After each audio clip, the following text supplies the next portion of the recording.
ഷാഫിക്ക ഷാഫിക്ക എന്താ രാഹുലെ നിലമ്പൂര് തെരഞ്ഞെടുപ്പാ പോണ്ടായോ? നമുക്ക് റീലൊക്കെ എടുക്കണ്ടായോ? പിന്നെ പിന്നെ പോണ്ടായോ? വാ റെഡി ആയിക്കോ.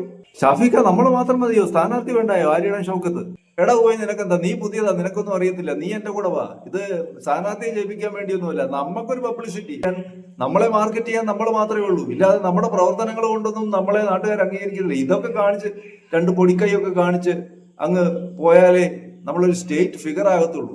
ശരിയാ, എനിക്ക് ബിഗ് ബിയിലെ മമ്മൂട്ടി നടക്കുന്ന പോലെ ഒന്ന് നടക്കണം. ഇത് തന്നെ അവസരം. ക്യാമറ ഒക്കെ ഞാൻ സംഘടിപ്പിച്ചോളാം. ഇക്കവാ. കണ്ടില്ലേ, നിലമ്പൂര് സ്ഥാനാർത്ഥിയെ വിജയിപ്പിക്കാൻ പോയതാ. സ്ഥാനാർത്ഥിയുമായി ചേർന്ന ഒരു ഫോട്ടോയും ഇല്ല, ഒരു വീഡിയോയും ഇല്ല. സ്വന്തം വീഡിയോ എടുത്ത് നാട് മുഴുവൻ പബ്ലിഷ് ചെയ്യുക, സ്വന്തം പബ്ലിസിറ്റി കൊടുക്കുക. മഹാന്മാര്. ഇവരുടെ കൂടെ മറ്റു ഒന്ന് രണ്ട് പേരുണ്ട് ഈ അസുഖമുള്ളത്. വിഷ്ണുനാഥ് ഇങ്ങനെ തുടങ്ങിയ ഒന്ന് രണ്ട് പേരുണ്ട്. ചിലപ്പോൾ വട്ടമേശയ്ക്ക് ചുറ്റിരുന്ന് നുണക്കഥ പറയും. ചിലപ്പോൾ ഇങ്ങനെ ക്യാമറയ്ക്ക് ചുറ്റും വന്ന് വണ്ടി കയറും, വണ്ടിയിൽ നിന്ന് ഇറങ്ങും, നടന്നു പോകും, ക്ലോസപ്പിൽ ഫോട്ടോ എടുക്കും, വീഡിയോ എടുക്കും, സ്ലോ മോഷനിലിടും. ഇത്രയേ ഉള്ളൂ. പിന്നെ ആരെങ്കിലും വണ്ടി ചെക്ക് ചെയ്യാൻ വന്നു കഴിഞ്ഞാൽ, ഉദ്യോഗസ്ഥർ ചെക്ക് ചെയ്യാൻ വന്നാൽ അവരെ മെക്കിട്ട് കയറും. നിനക്കുള്ള പാരിതോഷികം വെച്ചിട്ടുണ്ടെന്ന് പറയും. അതിന്റെ ഒരു റീലിടും. യൂത്തന്മാരെല്ലാം അത് കണ്ടങ്ങ് പുളകിതരാകത്തില്ലേ?